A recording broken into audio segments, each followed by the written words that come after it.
"Sir, people like you don't belong in seat 1A. This isn't your place."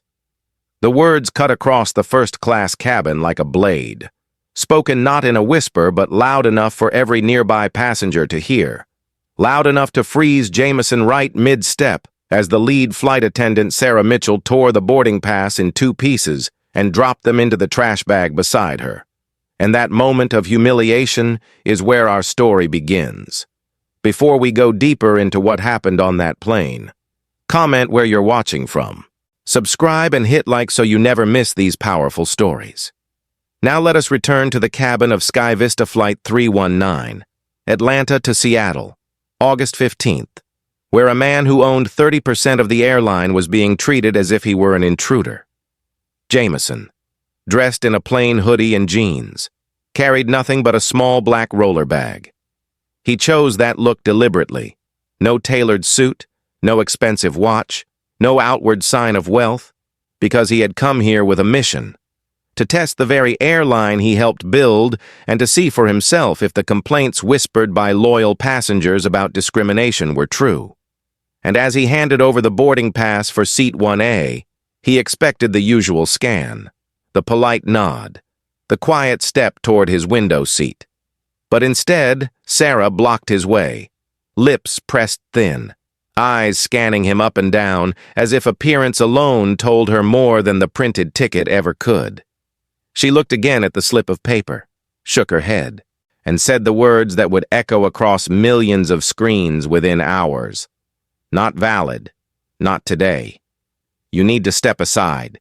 Ethan Brooks, the junior flight attendant barely a year into the job, leaned out from the galley with a grin meant to impress his superior, muttered just loud enough for Jameson and others to hear. "First class has a dress code. Man, at least throw on a blazer." And the laugh that followed wasn't shared. It was nervous, the kind that makes even bystanders uneasy. Jameson said nothing at first. He had learned long ago that silence can weigh more than a shout. But memories rushed back. Memories of being a boy in Vine City turned away from a private pool. Told his sneakers were wrong, his skin was wrong, his very presence an offense. He let the memory sharpen his resolve instead of break it. And when he spoke, his tone was even, measured. "This pass is valid. Check the manifest." But Sarah wasn't listening. She was already nodding toward the cockpit where Captain Michael Reynolds stood with the air of a man used to being obeyed. His military years etched into his posture. Michael glanced once at Jameson, once at Sarah, and gave a curt instruction: "Reassign if needed. Keep the flight moving." And just like that, authority reinforced bias. No questions asked, no facts confirmed, behind Jameson.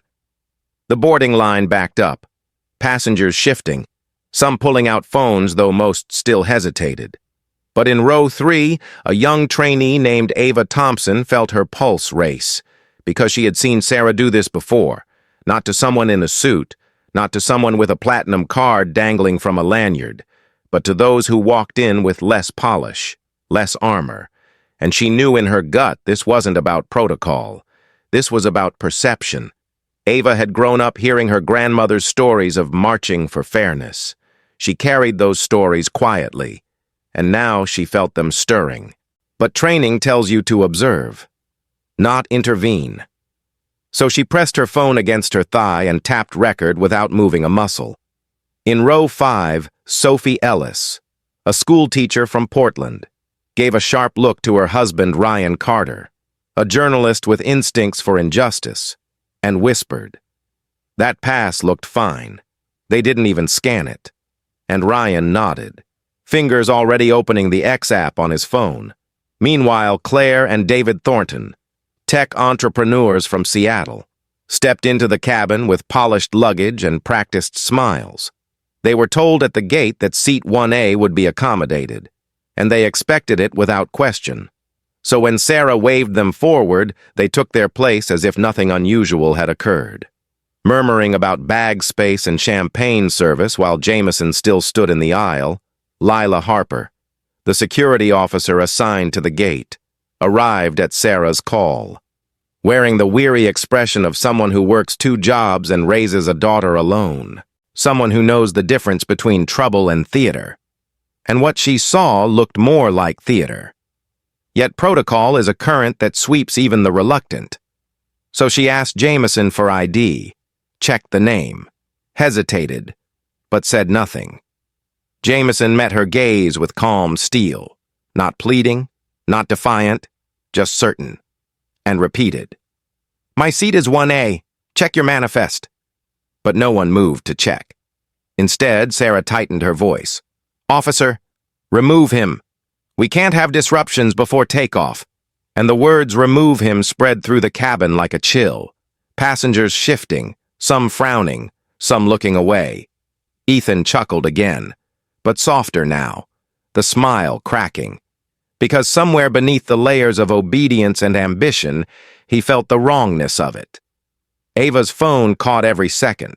Sarah's tone, Ethan's smirk, Michael's indifference.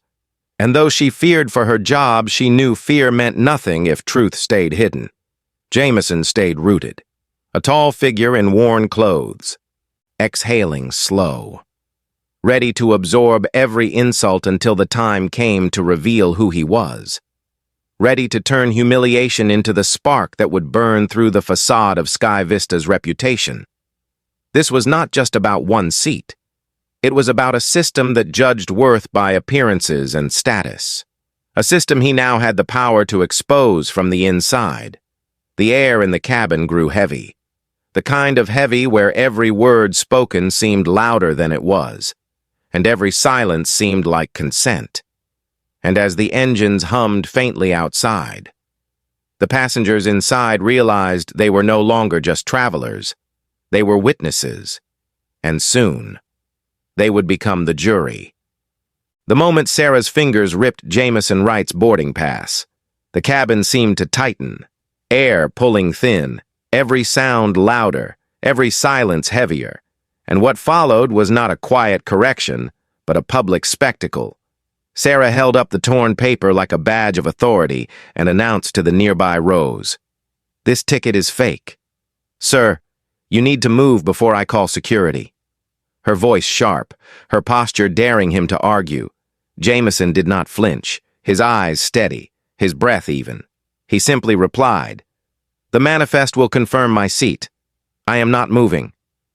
But Sarah had already decided this was her moment of control, and she turned toward the galley where Ethan Brooks stood with folded arms trying to appear confident, though the tremor in his smile betrayed his nerves. "Ethan, note this passenger. He is non-compliant. We'll have to escalate," she said.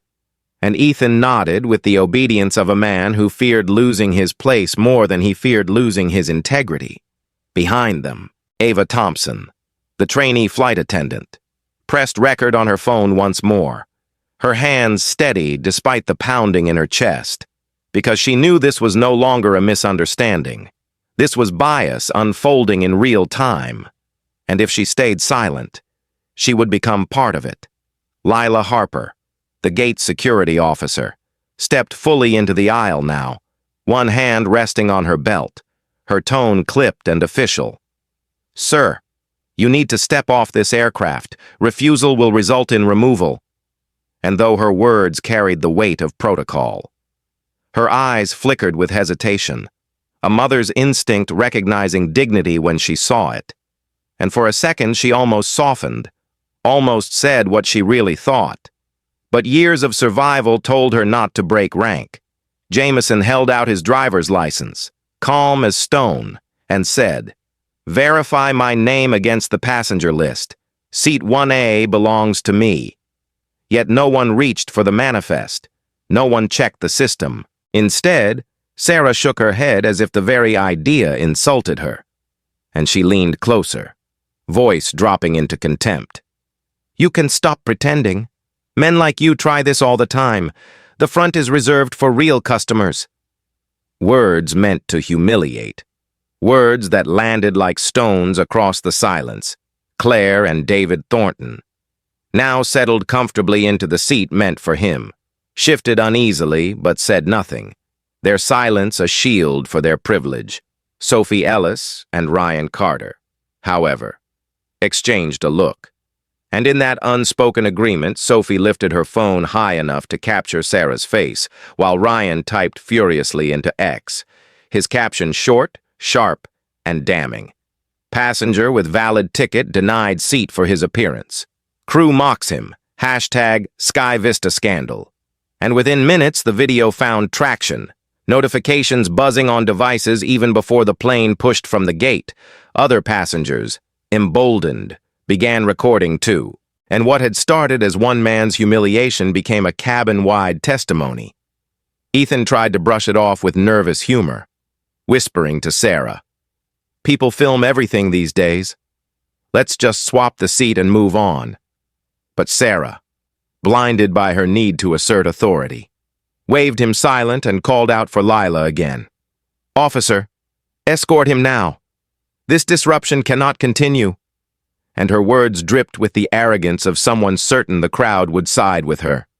Jameson remained where he stood, unmoved, hands clasped loosely in front of him, a posture both open and resolute, and he spoke in a voice that carried calm authority.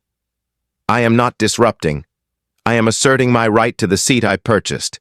You are choosing not to verify. That choice is yours, not mine." And several passengers nodded, a murmur spreading through the cabin like the first ripple of a wave. Ava's phone caught Sarah's reply, caught Ethan's smirk, caught the Thorntons reclining as though nothing mattered, and she knew the footage would matter later, if not now, because truth needs witnesses, and she was determined to be one. Lila's radio crackled at her hip, but she ignored it. Her thoughts split between her duty and her conscience, between the paycheck that kept her daughter in school and the truth playing out inches away. Captain Michael Reynolds, still at the cockpit door, raised his voice through the intercom. "Attention passengers. We have an individual refusing crew instructions. Please remain seated while this is addressed," framing Jameson as the problem, painting authority as unquestionable. And the announcement pulled a few gasps, a few eye rolls, but also sharpened the resolve of those already recording. Because they had seen enough to know the truth was different than the official version. Jameson's phone buzzed in his pocket, and without moving from his place, he slipped it free, tapped a single name. Nia Carter, his executive assistant in Dallas, who answered with crisp efficiency. "I'm here," and Jameson said only, "Record everything. Alert the board. I will not be moved." And he hung up before Sarah or Michael could object. The cabin buzzed now with murmurs, the sense of something bigger unfolding than just a seat dispute, and passengers leaned in to whisper, some shaking their heads, some nodding in quiet support. Ryan Carter's post crossed 100,000 views before the seatbelt sign was even considered. Sophie's video hit 500,000 by the time Sarah returned to argue again, and the hashtag Sky Vista Scandal began climbing with alarming speed. Still, Sarah pressed on, her face flushed, her voice sharp. "This is your final chance. Sir, comply or be removed." And Jameson answered simply, "No." Just one word, but delivered with such steady force that even Ethan's shoulders sagged as though he'd been the one defeated. The Thorntons whispered about inconvenience, about delays, but their words sounded thin against the thick hum of tension filling the cabin. Ava's pulse raced, her finger hovering over the button that would stop the recording. But she chose instead to keep it rolling, because she knew history does not wait for the timid. It demands courage. And courage meant risking her uniform for the sake of truth. Lila exhaled, long and slow, and stepped half a pace back.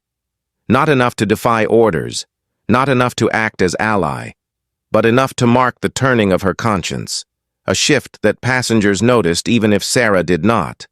Jameson stood centered, his presence quiet yet immovable, and in that moment the entire cabin became a stage where power, prejudice, and principle collided under the bright glare of phones that would soon beam the truth to millions.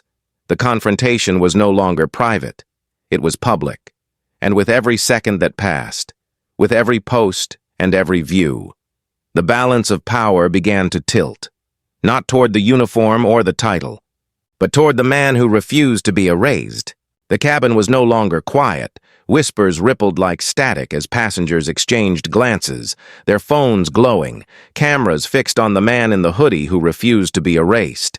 And Jameson Wright, calm as ever, stood rooted in the aisle while Sarah Mitchell's voice hardened. "You are non-compliant, sir, and this will be your last warning." But the words felt hollow now, because people were watching, not just in the rows around her but across the country, as Sophie Ellis's video raced past 500,000 views in under an hour. Ryan Carter's thread painted the picture even sharper. Passenger denied rightful seat, accused without proof, crew mocking him, captain siding without evidence. This is systemic, and his words spread like fire through timelines hungry for truth. And with every retweet, the balance shifted from the crew's authority to the passenger's dignity. Jameson did not raise his voice. He did not plead. He simply looked at Lila Harper, the security officer standing just off his shoulder, and said clearly, "Officer, the manifest will confirm my seat. You know this." And the hesitation in her eyes told the cabin she did know, even if her lips stayed sealed. But silence is its own kind of speech, and passengers read it as doubt. Ava Thompson, the trainee with her phone still recording, felt her chest tighten as Sarah barked at her. "Put that away. This is not your concern." And for a moment she almost obeyed, almost let fear win. But then she remembered her grandmother's voice telling her that the only way injustice thrives is if good people remain quiet. So Ava hit the playback button instead, and suddenly Sarah's earlier words, sharp and dripping with contempt, filled the cabin. "Men like you try this all the time. The front is reserved for real customers." And the gasp that rolled down the aisle was louder than any intercom announcement. Sarah's face drained as passengers turned toward her, their eyes no longer neutral but sharp, judging. Some shaking their heads, some murmuring unbelievable. And in that moment Sarah realized control was slipping, yet pride would not let her retreat. Captain Michael Reynolds, still gripping the intercom handset, froze as the recording played, his authority pierced by the sound of his own crew exposing themselves. And for the first time that evening, doubt crept into his voice, though he tried to cover it with firmness. "Ladies and gentlemen, please remain calm while we handle this matter." But no one believed calm existed anymore. Phones tilted higher, lenses catching every expression, every flicker of fear, every attempt at denial. And by the time Sophie uploaded Ava's clip to her feed, it had already gathered 200,000 likes in minutes. Climbing into national trends under the hashtag Sky Vista Scandal, Jameson's phone buzzed again, Nia Carter on the other end feeding him updates quietly. "The board is aware. Footage is everywhere. Trending top 5. Keep standing firm." And he nodded once, slipping the device back into his pocket, his silence speaking louder than any argument could. Claire and David Thornton, who had earlier slid into his seat without hesitation, now shifted awkwardly, Claire biting her lip, David muttering that maybe they should move, maybe this wasn't worth it. But Sarah hissed at them through clenched teeth. "Stay put. This is under control." Though control was clearly gone, a man 2 rows back stood halfway and called out, "Let him sit. It's his seat." We all saw. And another voice echoed, "Yeah, this is wrong." And suddenly the murmurs turned into a rising chorus of dissent, passengers forming a kind of protective wall of solidarity, not physically but in spirit, their voices layering into a single message. "You cannot do this in silence. Not anymore." Ethan Brooks, the junior attendant, felt sweat bead at his temple, his smirk long gone. His eyes darting between Sarah's collapsing authority and the passenger's growing resistance. And something inside him cracked. He whispered to Sarah, "We should stop. This is getting out of hand." But she shoved the words away, clinging to her role as if it were a lifeline. "No. I will not let one passenger disrupt protocol," she snapped. Even as the cabin made clear the disruption was her own doing, Jameson, steady as a mountain, finally spoke loud enough for every row to hear, his voice even but strong. "I will not move because the seat is mine. I will not move because respect should not depend on a suit or a title. I will not move because the truth matters, here and everywhere." And the words struck with the force of something larger than a flight dispute.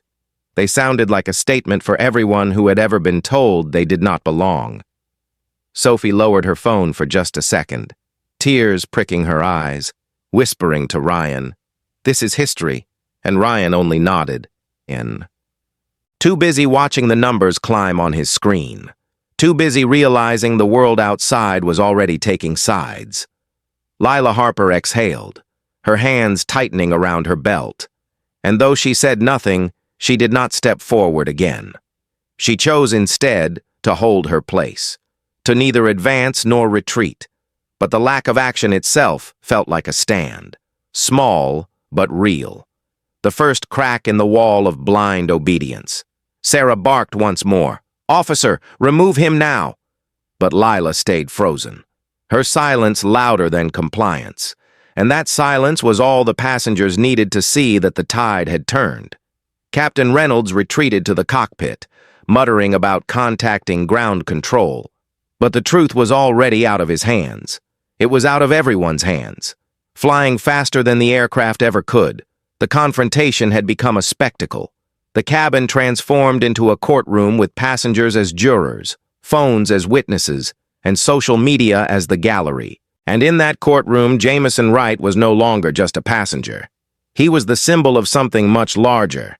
And by refusing to move, he had forced everyone, crew, captain, passengers, and soon the world, to decide which side they would stand on. And in that choice, the scandal of Sky Vista Airlines moved from rumor to undeniable reality. The cabin had become a pressure chamber of silence and noise, passengers whispering, phones glowing, authority crumbling under the weight of truth.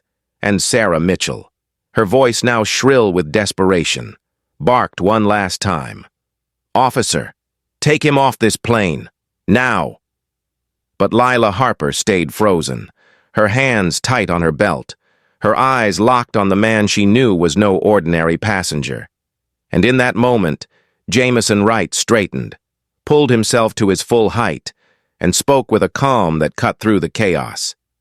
"I am not leaving this seat because it is mine. I am not leaving this plane because I own it." And the words struck like thunder in the cabin, passengers gasping, phones jerking higher to capture every frame. Sarah's jaw dropping as if the world had tilted beneath her. Ethan Brooks stumbled back, recognition dawning on his face, whispering, "Oh my God, that's him," because he had seen Jameson before. Not in jeans and a hoodie, but on glossy corporate posters at the Sky Vista Gala. A man introduced as the youngest black tech billionaire to hold 30% of the airline's stock.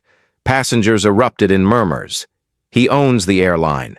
That's the CEO. They threw him out of his own seat." Voices overlapping until the cabin became a storm of disbelief and outrage. Sarah tried to rally, her voice cracking. "You're lying! No passenger owns this airline." But Jameson was already pulling his phone from his pocket, already pressing one button, and Nia Carter's voice came through the speaker, clear and sharp. "Jameson, we are live on the board call. Olivia Grant is here. The evidence is confirmed." And he tilted the phone so the passengers could hear, so the crew could hear, so Sarah could not deny it. Olivia Grant, a board member whose name carried weight in every financial circle, spoke with steady authority. "Captain Reynolds, crew of Flight 319, this passenger is not only valid, he is your CEO and 30% shareholder, and I have just seen recordings of your misconduct. Effective immediately, we are authorizing corrective action. Do you understand?" And the cabin froze. The authority Sarah had clung to collapsing in a single sentence. Michael Reynolds stumbled out of the cockpit, face pale, trying to salvage order. Mr. Right. Sir, perhaps we can move to the jet bridge and discuss privately. But Jameson's gaze cut through him. Calm but final. No. Captain, the time for privacy is over. The world is watching. The passengers deserve to see accountability, not cover-ups. And the passengers erupted in applause, some standing, some raising their phones higher, the power in the room shifting entirely. Sarah's hands shook as she stammered. I didn't know. I was just following protocol. But her own voice from Ava's recording contradicted her. Words laced with contempt, replaying again and again in the background. The sound of bias undeniable. Ethan's shoulders sagged as he admitted quietly. I should have stopped it. I saw the ticket. I knew. And his confession, though soft, carried across the tense silence. Another crack in the wall of denial. Claire and David Thornton shrank into their stolen seats, their faces red. Claire whispering apologies under her breath that sounded weak even to her own ears. David mumbling about misunderstandings, but no one was listening to them anymore. Ava, still recording, felt vindication rising in her chest as Jameson nodded toward her. An acknowledgement that her courage had mattered, that her choice to keep filming had preserved the truth when silence might have buried it. Sophie Ellis posted a live update. The man humiliated is the CEO himself. Crew exposed. Board confirms on call. This scandal is history. And Ryan Carter added, Justice isn't abstract. It's happening right now in Seat 1A. And together their words lit social media like wildfire. Millions of views stacking up in real time. Sarah tried once more, her voice trembling. Please, Mr. Right. I didn't mean... I was just protecting the cabin.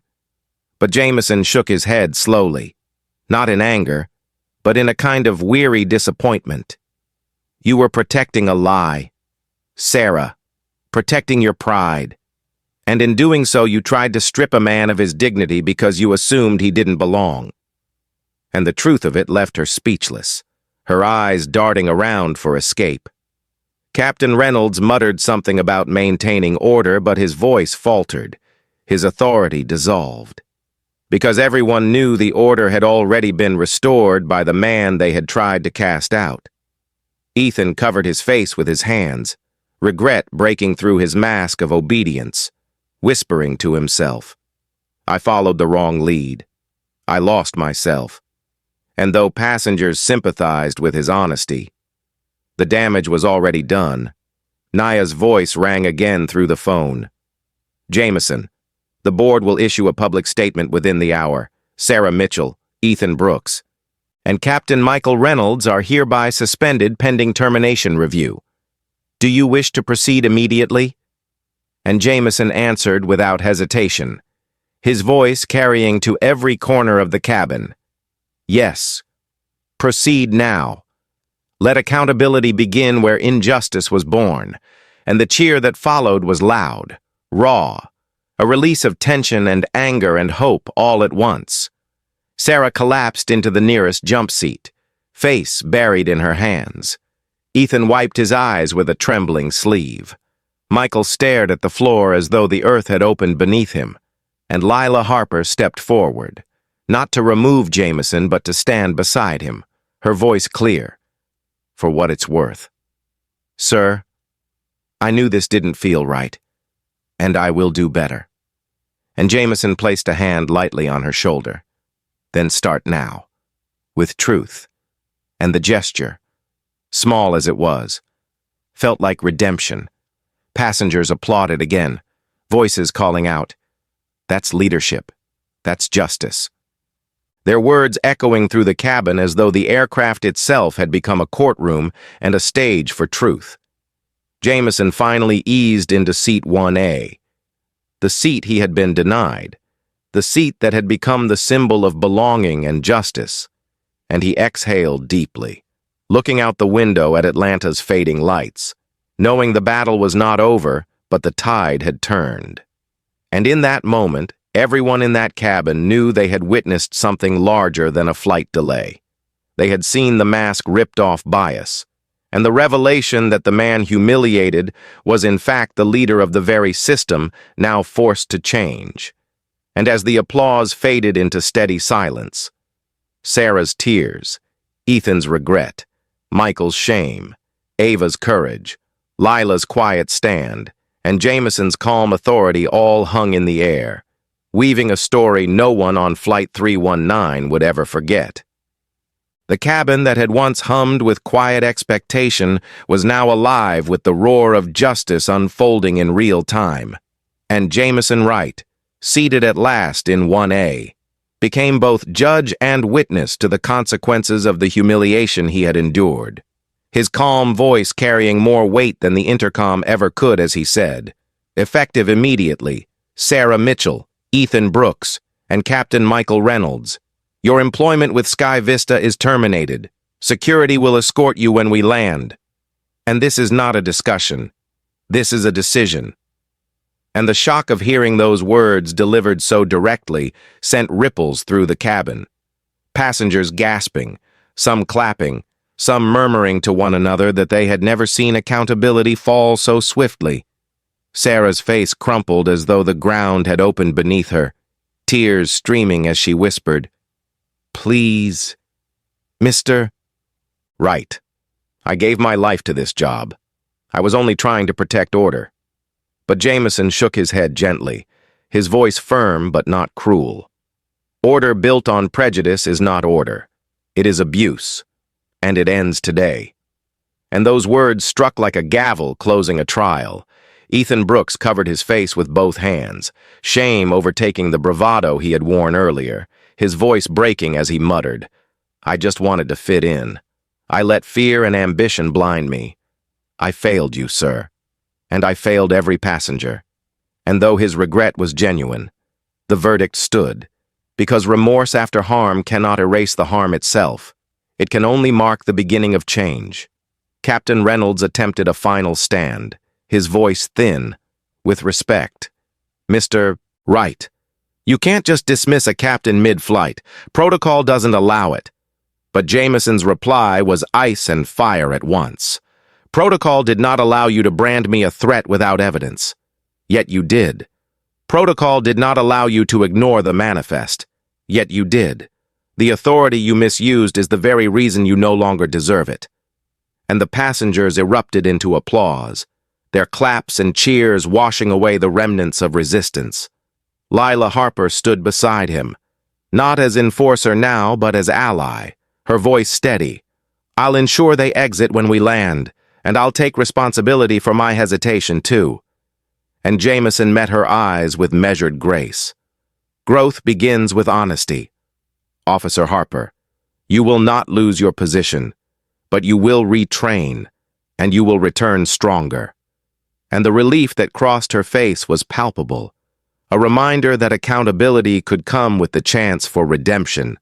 Ava Thompson, the trainee who had dared to record what others tried to silence, sat in stunned silence until Jameson turned toward her, his words deliberate. "Courage deserves recognition, not punishment. From this moment forward, you are promoted into leadership training. Your voice is exactly what Sky Vista needs."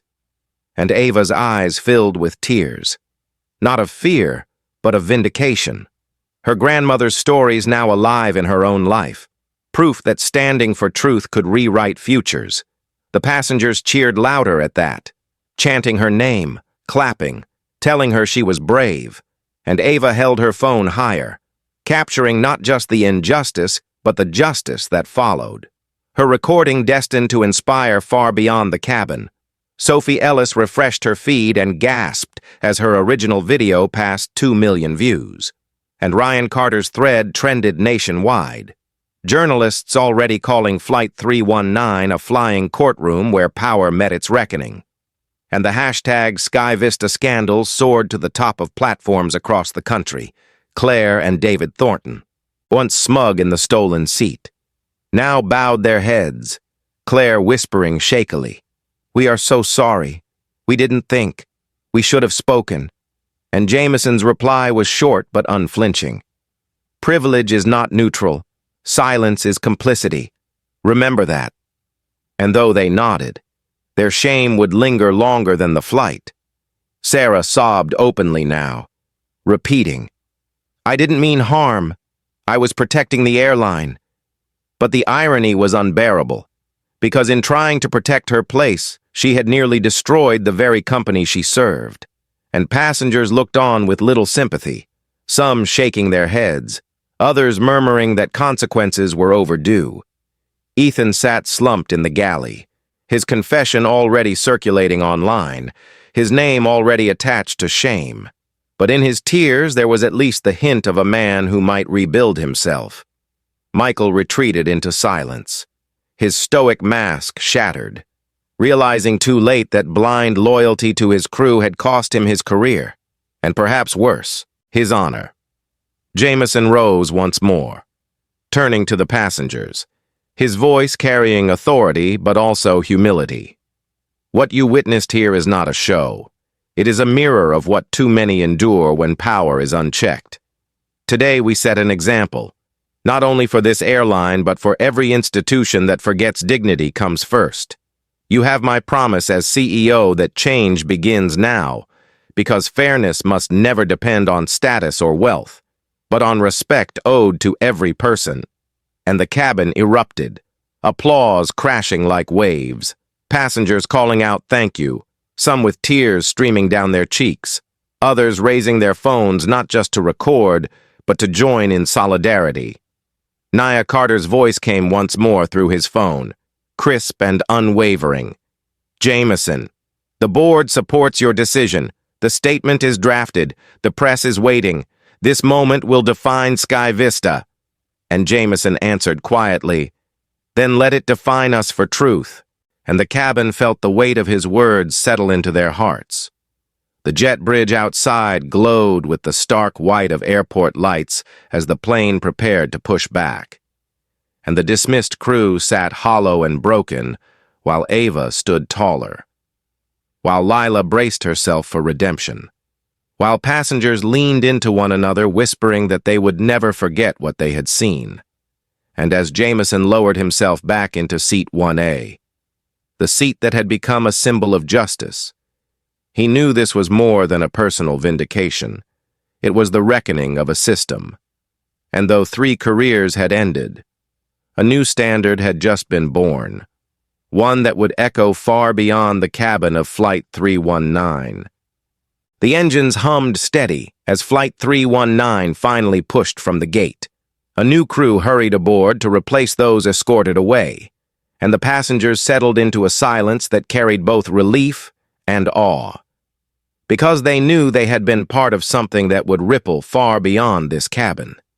Jameson Wright leaned back in seat 1A, the seat that had nearly been stolen from him, and gazed out at the night sky above Atlanta, the city where he was born, where as a boy he had been told he didn't belong in places that gleamed with privilege, and he thought of how far he had come, from Vine City sidewalks to the helm of a national airline. Yet the lesson remained unchanged. That dignity must be defended in every space, no matter how small or how grand. Ava Thompson moved through the aisle now with her new wings pinned by Jameson himself, her steps lighter, her smile wider, every passenger thanking her, some calling her brave, others whispering that she had changed their view of what courage looks like, and she carried their gratitude like fuel, knowing this was only the beginning of her journey. Lila Harper sat in the jump seat, head bowed but not in shame, rather in reflection, replaying the moment when she had nearly followed protocol against her conscience, and vowing that next time she would not hesitate to choose what was right, determined to return to training with humility and strength. Sophie Ellis typed furiously on her laptop, her teacher's voice echoing in her words as she wrote, "Today my students will learn that justice is not abstract. It lives in the choices ordinary people make when dignity is threatened." And Ryan Carter snapped photos of passengers applauding, already crafting the headline that would land on front pages by morning. CEO denied seat on his own airline. Turns humiliation into national reckoning. The flight lifted into the sky at 9:05 in the evening, and as the city lights of Atlanta faded beneath the wings, Jameson allowed himself a quiet moment of reflection, remembering his mother's voice telling him, "Son, the day will come when you must stand not just for yourself, but for everyone watching. So stand tall." And he felt the truth of her words settle deeper than ever. In Dallas, Nia Carter convened an emergency board meeting, her voice sharp with urgency as she presented the recordings Ava had preserved and the social media firestorm Sophie and Ryan had ignited. And the directors, some pale with fear of collapse, others galvanized by the chance to lead change, voted unanimously to implement sweeping reforms, including a zero-tolerance policy for bias and the creation of an independent passenger advocacy council. Meanwhile, in Atlanta's West End, news of the scandal reached the community center where Jameson had once volunteered. Young boys and girls gathering around phones to watch the video of a man who looked like them stand against humiliation with dignity, their cheers rising as if he were a hero in their own living room, and community leaders calling Jameson to say that his fight on a plane had sparked hope on the ground, in the cabin. Passengers whispered about the DOJ already signaling an investigation into Sky Vista's handling of discrimination complaints, about senators tweeting support, about activists praising Jameson for using his power not to shield himself, but to force systemic change. And every mention added to the sense that this was no longer just a scandal, but the beginning of a movement. Ava poured coffee for Sophie and Ryan, her hands steady now, and Ryan smiled. "You changed the narrative tonight, Ava. Remember that." And Sophie added softly, "Your grandmother would be proud." And Ava swallowed the lump in her throat, her heart swelling with the realization that she had become part of history. Jameson, watching her, knew that leadership was not only about punishing the guilty, but uplifting the brave. And he vowed silently that Ava's rise would not be a moment but a legacy. As the plane cruised toward Seattle, Claire and David Thornton approached Jameson quietly, their voices hushed, apologizing for their silence, for their complicity.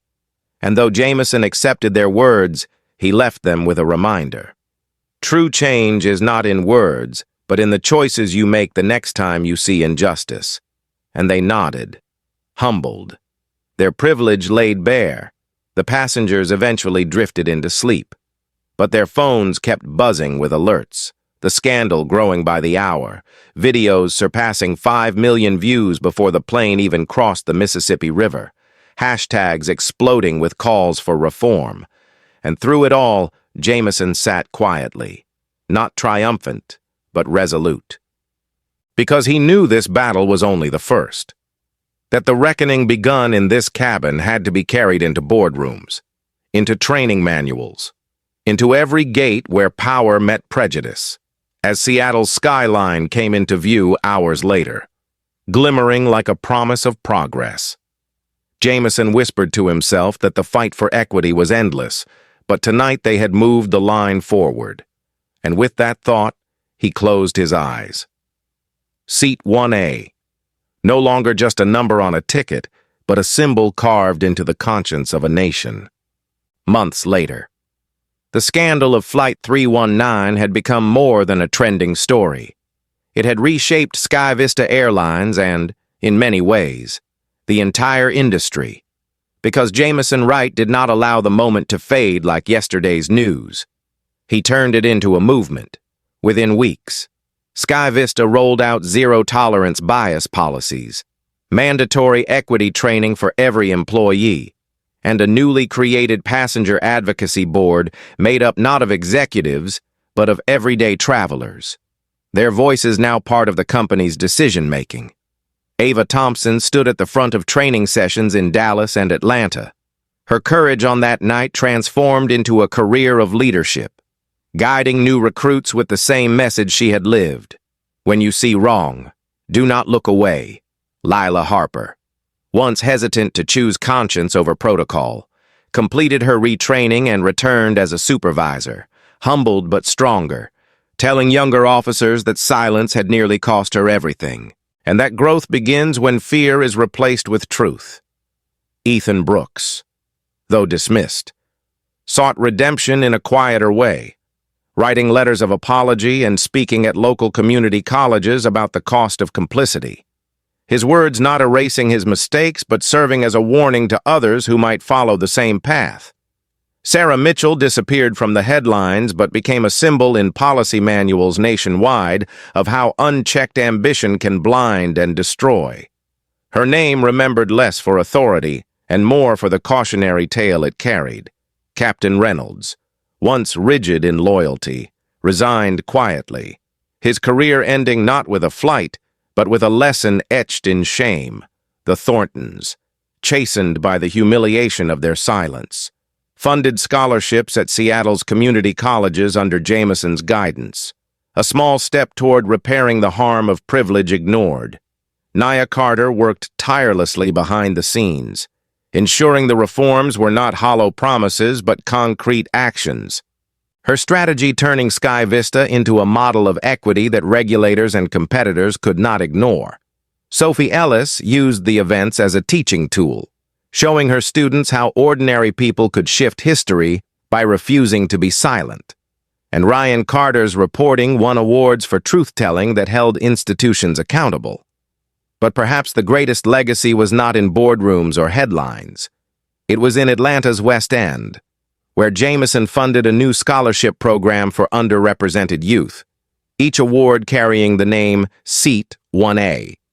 A reminder that dignity must be defended in every space on the day of the program's launch. Hundreds gathered in the community center where Jameson had once volunteered, children holding signs that read, "Equity over optics and respect is non-negotiable," their voices echoing with the hope of futures unburdened by the same battles Jameson had fought. Later that evening, Jameson boarded another Sky Vista flight, again choosing Seat 1A, again dressed simply. No suit, no watch, no armor but his presence. And as he leaned back, watching the stars shimmer against the dark horizon, he knew the fight was not over. Prejudice would not vanish in one scandal, but progress had been carved into policy, into memory, into the hearts of those who had witnessed that night. And that was enough to carry forward. Ava stopped by his seat, smiling with confidence, her uniform crisp, her wings gleaming, and she said, "We're ready for the future, sir." And Jameson returned her smile, knowing she was not just speaking of Sky Vista, but of an entire generation rising. The cabin lights dimmed, the engines roared, and as the plane lifted into the night sky, Jameson whispered to himself, "The legacy of justice is not a destination, but a journey." And with that truth, he closed his eyes. Seat 1A, no longer just his place, but a symbol that would live on in every story told about the day dignity finally took its rightful seat. That was A Seat in the Sky, a story of justice and redemption. One flight, one seat, and a moment that changed everything. Thanks for spending time with me today. If this story touched you, comment where you're watching from. Subscribe and hit like to help share it. And remember, dignity always deserves its rightful seat.